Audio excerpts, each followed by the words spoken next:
I used to be the second kind of porn addict, the one who I would think, have, I think we've all been at some point, It's just that for some people it's hard to admit. Yeah, definitely, true.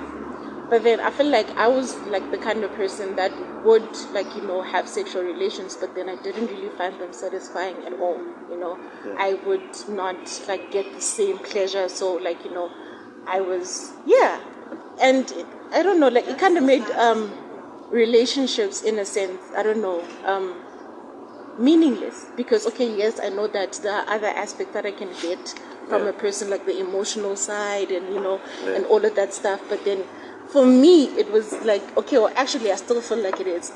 I feel like it's just like one of those things where back then I wouldn't even compromise if I found that I could like you as a person. We could have amazing conversations and have the best emotional connection, but then it's shy. I can't, because you don't get me there, So I found myself in a space where I would leave a lot of relationships that could have been good for me, but because I was prioritizing that, in a sense, it kind of clouded my judgment, in a sense. All of that guilt and that shame, it's literally what's stopping you from understanding all of those deep-rooted issues that are actually keeping you in that position of being addicted to porn. So I feel like the biggest thing that you could ever do for yourself is to get out of the shame and the guilt first. It doesn't matter what kind of porn you're into.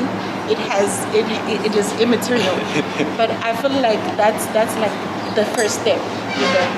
That's where shit actually starts changing. So yeah. I even learned my champs today. There were some other forms of porn that necrophilia. Even the real talkers for sure, they're like, hey, which one is this one? Or if they want to be traumatized, by all means, you could go watch it. And I forgot to ask, you actually touched on a few of these things, the types of porn, material that's out there. Let me just ask that before we actually sign out. I feel like I'm gonna hate this question, but okay. Just leaving behind some examples of the different kinds of pornographic material that's there. I can't even pronounce the term. I'm still gonna sit down and learn how to pronounce it properly.